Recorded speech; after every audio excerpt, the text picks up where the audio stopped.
Hello friends, Manjusha cooking and ব্লগে আপনাদের আর একটা নতুন রেসিপিতে সবাইকে স্বাগত। বন্ধুরা, আজ আমি একটা নতুন ধরনের পাতুরির রেসিপি আপনাদের সঙ্গে শেয়ার করব। তো কিসের পাতুরি সেটা জানতে হলে কিন্তু পুরো ভিডিওটা দেখতে হবে। আশা করি আপনাদের ভালো লাগবে। তো চলুন শুরু করি। বন্ধুরা, আমি আজকে করব মোচার পাতুরি। এখানে আমি একটা মোচা কেটে ভালো করে সেদ্ধ করে জল ঝরিয়ে রেখেছি। সেদ্ধ করার সময় অল্প একটু নুন দিয়েছি আর নিয়েছি ছোলার ডাল বাটা। আমি এই ছোলার ডালটা ঘন্টা তিনেক ভিজিয়ে রেখে তারপরে বেটেছি। অনেকে বলেন যে কোনো রেসিপিতে যদি আগের দিনে ভেজানোর ব্যাপার থাকে তাহলে একটু আগে বলে দিলে ভালো হয়, তাই জন্য আমি ইনগ্রিডিয়েন্টসগুলো আগেই দেখিয়ে দিচ্ছি। এছাড়া নিয়েছি এখানে আমি সর্ষে 1 চামচ, সাদা সর্ষে 1 চামচ, কালো সর্ষে, গোটা 8 কাজু এবং গোটা 4-5 কাঁচা লঙ্কা দিয়ে আমি একটা মিহি পেস্ট বানিয়ে নিয়েছি। পেস্টটা করার সময় কিন্তু 1 চিমটে নুন দেবেন। নিয়েছি নারকেল কোড়ানো। আমি যেহেতু এই রেসিপিটা আমিষ নিরামিষ দুটো করব, তাই জন্য আমিষের জন্য নিয়েছি চিংড়ি মাছ। চিংড়ি মাছটা আমি নুন হলুদ মাখিয়ে নিয়েছি।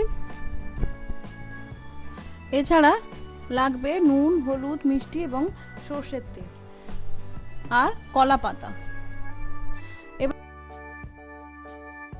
এবার আমি সব ইনগ্রিডিয়েন্টসগুলো একসঙ্গে দিয়ে মেখে নেব। প্রথমে আমি নিরামিষটা মেখে নেব, তার জন্য অর্ধেক মোচা নিয়েছি আর নিলাম 2 চামচ ডাল বাটা, 2 চামচ নারকেল কুড়ানো আর 2 চামচ সর্ষে কাজু লঙ্কা বাটা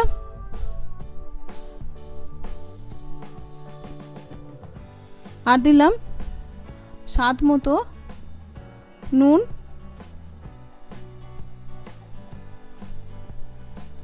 নুন আমি মোচা সেদ্ধর সময় দিয়েছি, তাই জন্য একটু বুঝে দিতে হবে।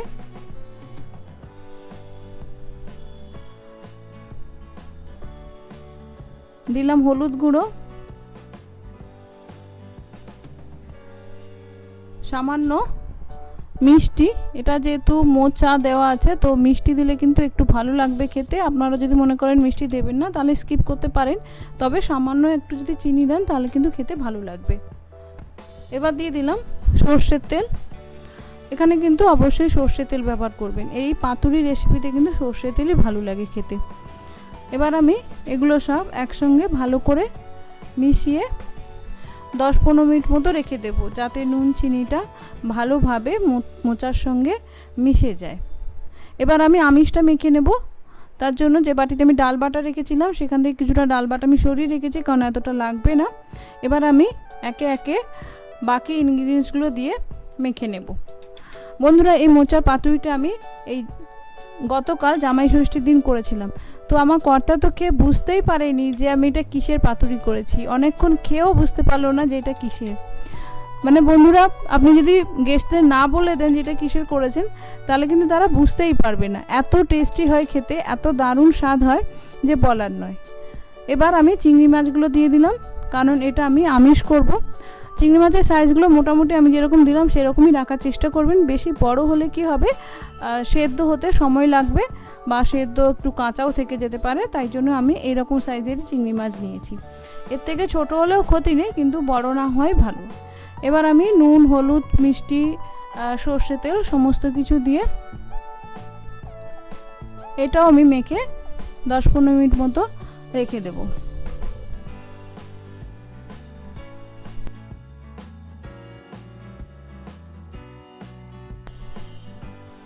দেখুন 10-15 মিনিট পরে আমি এরকম কলা পাতা নিয়েছি।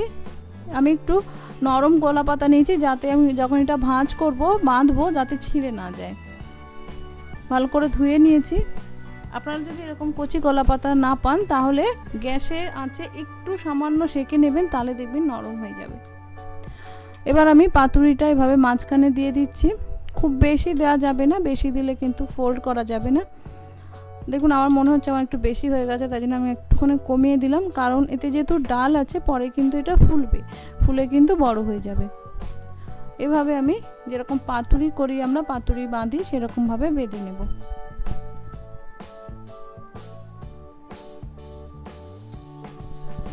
দেখুন এভাবে আমি করে নিয়েছি। এবার একটা সুতোর সাহায্যে বেঁধে নেব। অনেকে টুথপিক আটকে দেয়, তবে অনেক সময় কি বলুন তো, টুথপিক থাকে না, খুলে যায়, তো দড়ি বা সুতো দিয়ে বেঁধে দেওয়াই কিন্তু সেফ। এভাবে আমি আমিষ পাতুরিটাও বেঁধে নেব কলা পাতায়। দেখুন, এবার একটা কড়াইতে আমি এরকম ছড়ানো কড়াইতে কিছুটা সর্ষে তেল নিয়েছি। সর্ষে তেলটা গরম হওয়ার পর এভাবে পাতুরিগুলো আমি দিয়ে দিচ্ছি। যেই দিকে দড়িটা বেঁধেছি ওপরে, সেইটা ওপর দিকে রাখতে হবে, নাহলে অনেক সময় উবুড় করে দিলে কি হবে, ভেতরের ব্যাটারটা বেরিয়ে যেতে পারে। এভাবে আমি কম আঁচে মিনিট 5-7 ঢাকা দিয়ে করে নেব, কারণ যেহেতু আমিষে চিংড়ি মাছ আছে তো সেদ্ধ হতে কিন্তু একটু সময় লাগবে। দেখুন, মিনিট 5-7 পরে আমি ঢাকনাটা খুলেছি, সুন্দর হয়েছে, তাই আমি উল্টে দিলাম একদিকটা। আবারও আমি মিনিট 5-7 করে নেব। দেখুন, টোটাল আমার 15 মিনিট সময় লেগেছে। 15 মিনিটের মধ্যে কিন্তু রেডি হয়ে গেছে। এর থেকে কম করলে কিন্তু চিংড়ি মাছটা সেদ্ধ হবে না। এবার এটা আমি ঠান্ডা হলে খুলব। দেখুন, একটু ঠান্ডা হওয়ার পর আমি সুতোটা কেটে দিয়েছি, কেটে এটা খুলে নিচ্ছি। দেখে কি সুন্দর লাগছে না? এটা কেউ বুঝতেই পারবে না যে এটা আপনি কিসের পাতুরি করেছেন না বলে দিলে। ওপর থেকে কিন্তু বোঝার কোনো উপায়ই নেই। তাই বাড়িতে গেস্ট এলে এটা কিন্তু করতে পারেন, খুব বেশি সময় লাগে না। ইনগ্রিডিয়েন্টস বাড়িতে থাকলে খুবই তাড়াতাড়ি হয়ে যায়, আর খেতে কিন্তু ভালো লাগে। আশা করি আমার এই নতুন রেসিপিটা আপনাদের ভালো লাগলো। ভালো লাগলে অবশ্যই একটা লাইক দিয়ে আমাকে উৎসাহিত করবেন, আর বন্ধুরা সাবস্ক্রাইব করে আমার পাশে থাকার অনুরোধ রইল আপনাদের। আশা করি ভালো লাগবে। ভালো থাকবেন। নমস্কার, ধন্যবাদ।